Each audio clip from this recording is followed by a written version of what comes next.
വളരെ പവിത്രമായ കാലാകാലമായി യാതൊരുവിധ കോൺട്രോവേഴ്സികൾക്കും ഇടം കൊടുക്കാതെ UDF ഗവൺമെൻറ്റുകൾ മുഴുവൻ, ഒരുപക്ഷെ UDF ഗവൺമെൻറ്റുകളല്ല കഴിഞ്ഞ കാലങ്ങളിൽ 2019 മുമ്പുള്ള ഗവൺമെൻറ്റുകളൊക്കെ കൈകാര്യം ചെയ്തു പോയ ഒരു വിഷയമാണ് ശബരിമല. അതുപോലെ തന്നെ മണ്ഡലകാലം അവിടെ നടക്കുന്ന ആരാധനാ കർമ്മങ്ങൾ, അതിലെ അനുഷ്ഠാനങ്ങൾ എല്ലാം.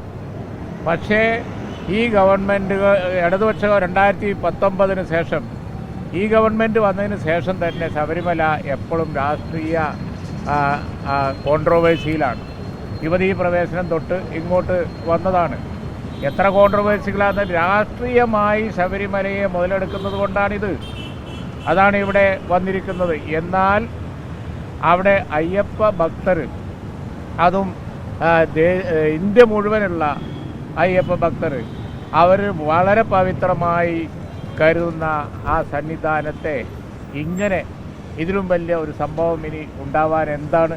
2019 ശേഷം നിരന്തരം നടന്ന ഈ കളവ്, ഈ കൊള്ള, അത് കണ്ടുപിടിക്കാത്തത് ഒരു ഗവൺമെൻറ്റിൻ്റെ ഉത്തരവാദിത്വം തന്നെയാണ്.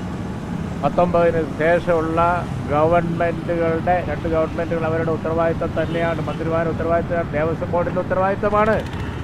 യാതൊരു സംശയവും ആ കാര്യത്തിലില്ല. ഇത് നിയമസഭയിൽ ചർച്ച ചെയ്യാം. എന്ത് ചർച്ച ചെയ്യാനാണ്? ഇപ്പോൾ അവർക്ക് അങ്ങനെ ഒരു തോന്നുന്നു, എല്ലാ വിഷയങ്ങളും ചർച്ച ചെയ്ത് അങ്ങോട്ട് ഡൈല്യൂട്ട് ചെയ്ത് കളയാം. ഇതങ്ങനെ ഡൈല്യൂട്ട് ചെയ്ത് കളയാൻ പറ്റുന്ന ഒരു വിഷയമല്ല. അത് ചർച്ച ചെയ്താൽ തീരൂല. ഇതിൽ ആക്ഷനാണ് വേണ്ടത്. ഇതിൽ ജനങ്ങൾക്ക് വിശ്വാസം വരുന്ന, കോൺഫിഡൻസ് വരുന്ന, ശബരിമല സംരക്ഷിക്കപ്പെടുന്നുണ്ട് എന്ന് കോൺഫിഡൻസ് വരുന്ന ആക്ഷനാണ് വേണ്ടത്. ആ ആക്ഷൻ വരെ തീർച്ചയായും ഈ സമരം നിലനിൽക്കും. തീർച്ചയായും UDFും അതിനോടൊപ്പം നിൽക്കും. ശബരിമലയുടെ പവിത്രത സംരക്ഷിക്കാൻ വേണ്ടിയുള്ള ഈ സമരത്തിൽ UDF അടിയുറച്ച് നിൽക്കും എന്നാണ് പറയാനുള്ളത്.